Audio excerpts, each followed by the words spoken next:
Por que eu coloquei prazer sou um continente? Quando a gente fala prazer sou um continente e não um país, isso diz muito acerca do que nós, ocidentais, globalizados, colonizados, enfim, apontamos acerca do continente africano, sempre como sendo um país.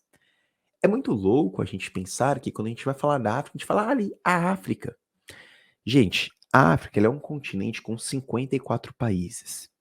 E há de se considerar que esses 54 países, construídos de maneira artificial pelo continente europeu, ainda assim, mesmo sendo 54 países, não representa a elevada diversidade étnica que o continente apresenta.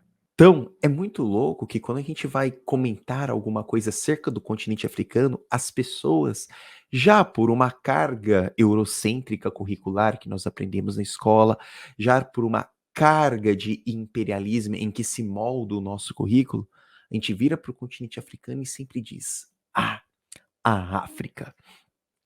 E aqui é um ponto muito importante, porque não é a África. Qual é o país do continente africano? Qual é o espaço do continente africano? A gente não vira e diz, vamos para a Europa. Não, a gente fala França, Alemanha, Itália. A gente aponta os países, ou seja, a gente personaliza cada espaço, diferente do que nós fazemos com a África. Olha só. E é muito louco que eu mesmo, nesse ponto de reflexão, acabo, infelizmente, dado essa carga, reproduzindo também alguns estereótipos. Beleza? Meus amores e minhas amoras, então, prazer, sou um continente. E aqui é um ponto muito claro em se destacar, que o continente africano ele não pode ser representado meramente por um contexto eurocêntrico. E quando a gente analisa o continente africano fora do contexto eurocêntrico, muitas coisas começam a fazer sentido para nós. Porque veja, o próprio estudar de continente africano está muito relacionado ao contexto europeu. Veja, quando a gente começa a estudar o continente africano, aqui no Brasil, a gente estuda a partir da chegada de povos escravizados, o que, infelizmente, acaba construindo toda a história do continente africano que não pode ser resumida apenas a este período da história, a este triste período da história. O continente africano é um continente de inúmeros impérios e de inúmeras rotas comerciais. Entretanto, e vale destacar essa anotação, como nós temos um conteúdo extremamente eurocêntrico, moldado sobre o prisma da Europa contando a história, nós enxergamos o continente africano dessa maneira. Prazer, sou um continente e não um país. Volto a falar, pode parecer muito óbvio, e a gente pensar assim, poxa, o Baglini está trazendo uma coisa tão óbvia quanto 2 mais 2 é igual a 4. Eu sei que o continente africano, que a África é um continente, ele não precisa de destacar isso. A gente não sabe. A gente não valoriza as individualidades, a gente não valoriza as singularidades, a gente não valoriza toda a diversidade cultural do continente.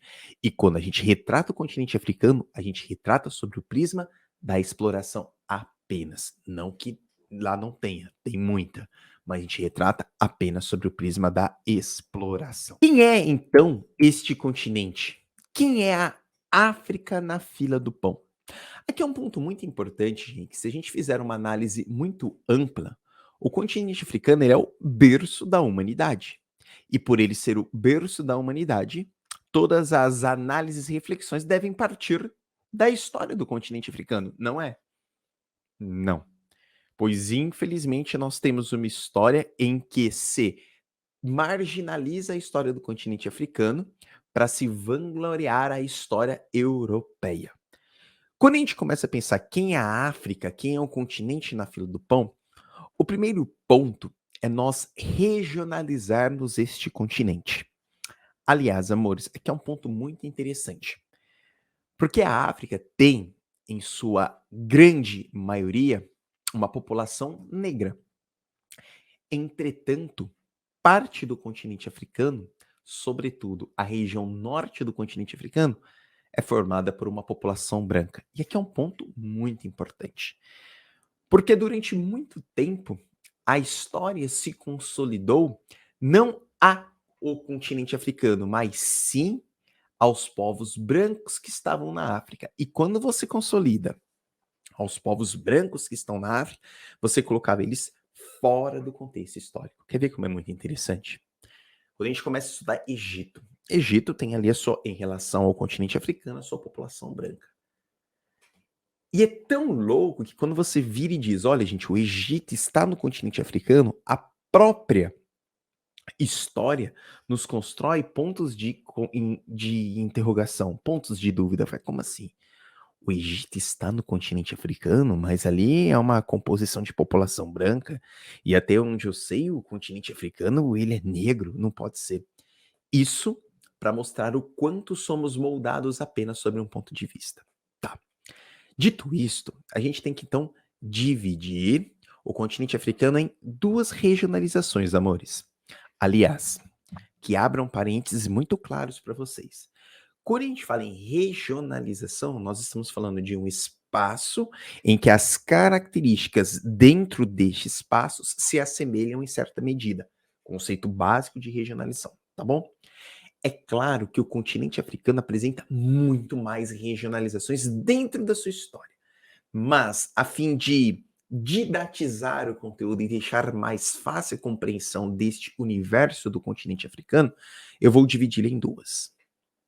A África subsaariana, que está ao sul do deserto do Saara, que corresponde a esta parte verde aí do mapa, e a África do Norte, ou o norte da África, que corresponde a esta parte cinza do mapa. E quando a gente fala a África do Norte, nós estamos falando da África branca ou também da África árabe, da África islamizada.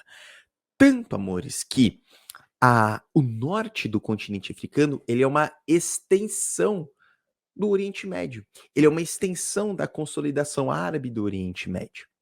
Quando a gente fala em África subsaariana, sendo a maior parte do continente africano, nós já estamos falando da África cristã. Ponto. Professor Baglini, toda a África subsaariana é cristã? Não. Aliás, aqui é um ponto importantíssimo. O cristianismo no continente africano está diretamente relacionado aos processos coloniais do continente europeu, sobretudo durante o neocolonialismo que vai ocorrer no século XIX. É claro que o litoral do continente africano, já em período mercantilista, já no período das grandes navegações, começa a ser cristão. Beleza?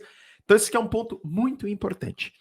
Aliás, amores, a gente tem que tomar muito cuidado que quando a gente começa a estudar a história, e principalmente a história antiga, vocês sabem que essa cronologia em que se estuda a história, pré-história, história antiga, Idade Média, contemporânea, e assim vai, moderna, contemporânea, a gente tem que tomar cuidado que isso aqui é uma história sempre em que faz a narração acerca do continente europeu.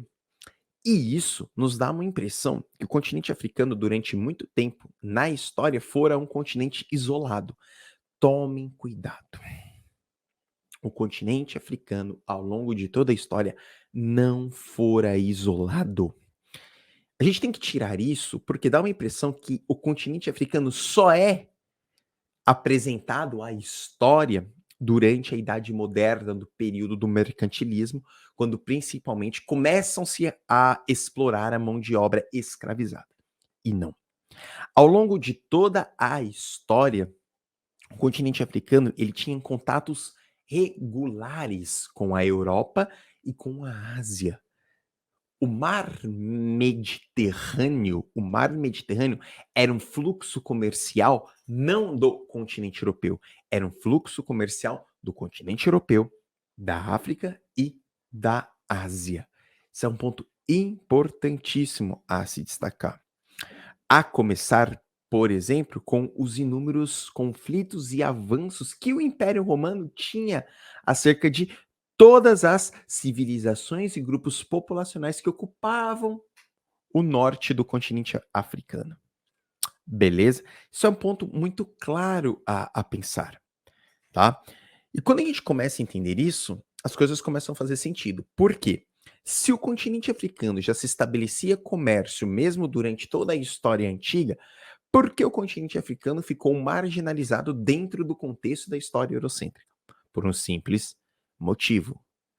eles não tinham a estrutura social que a Europa desejava. Eu já vou clarear para vocês, posteriormente a esta live ainda, mas a relação de poder em que o europeu tinha era quanto à tomada de posse, era quanto à tomada de terra. A relação de poder de impérios africanos não era quanto à quantidade de terra, mas sim quanto ao número de pessoas que ficavam sob o seu jugo. Beleza? Vamos fazer aqui um ensaio muito rápido. Quando a gente pensa na Idade Média, vamos fazer esse recorte. Tu pensa na Idade Média, você pensa na Igreja Católica, e por que a Igreja Católica ela era poderosa? Ela era poderosa não porque ela tinha muitos fiéis. Tinha muitos fiéis, mas ela era poderosa porque ela tinha muita terra. O continente africano não. A relação estava muito presa à quantidade de pessoas e, portanto, não se tinha uma ideia expansionista tal como o continente europeu. Beleza? Perfeito. Dito isto, vamos então aqui fazer esse pequeno ensaio. Quando a gente fala em norte do continente africano, nós estamos falando num espaço arabizado, beleza? Constituído de uma extensão do próprio braço do Oriente Médio, constituído de uma população branca, tal como esta segunda imagem eu trago a vocês, essa imagem que está abaixo. E quando a gente fala da África subsaariana, nós estamos falando da África, da parte da África que está ao sul do deserto do Saara, beleza? E aqui é um outro ponto importante, porque são duas reflexões. Primeiro que o continente africano não era isolado, e as próprias tribos e populações que se desenvolveram ao longo da história, gente, aqui é um ponto fundamental. Elas não eram cristalizadas, porque o continente africano ele é marcado por migrações, principalmente do sul ao norte. Ela é marcado por migrações. E ao ponto que essas migrações tomam contato sempre com outros e diversos grupos, os próprios valores culturais se alternam. Os próprios valores culturais mudam. Portanto, também virar e falar, nossa, nós tínhamos milhares de tribos no continente africano, e a estas milhares de tribos, elas tinham valores cristalizados, também é um grande equívoco. Nós tínhamos milhares de tribos, e a estas milhares de tribos, dado aos processos migratórios do continente africano, elas se alternavam entre elas.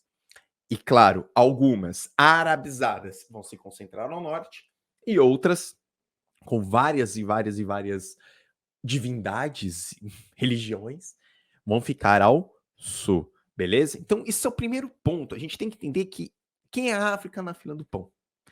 Um continente com uma grande diversidade, com valores culturais que não são cristalizados e com dois espaços regionais muito definidos a fim de ditatizar o conteúdo, ou seja, deixá-lo mais simples a vocês. Uma África do Norte, representado pela África branca, e uma África subsaariana. Aliás, abre um parênteses aqui. Terá alguns livros, alguns autores que inclusive acabam sendo revistos, ou até mesmo livros didáticos, que colocam a África subsaariana como a África negra para fazer esse contraponto com a África do Norte como sendo uma África branca. Aqui a gente tem que tomar cuidado. Porque essa construção da África negra, ela não é uma construção feita pelos povos africanos. É uma construção feita pelo povo europeu durante o contexto do neocolonialismo. E aqui é uma carga absurda de estereótipos e preconceitos. Por quê? O continente europeu, não querendo enxergar toda a diversidade cultural, tribal, de civilização que a África subsaariana apresentava, simplesmente homogeneizou todo mundo dentro do mesmo pacote e falou: aqui é a África negra. E a partir do momento que você homogeneiza uma diversidade cultural muito grande, você elimina outras, beleza? Então, isso é muito fácil. A partir do momento que você cria um padrão, você elimina aquilo que está fora do padrão. Entretanto, quem decide o padrão não é você, é um outro. Então a gente tem que tomar cuidado quando fala em África Negra, porque a África Negra é uma construção europeia para singularizar toda a diversidade cultural que nós temos no continente. Isso aqui é fundamental. Beleza?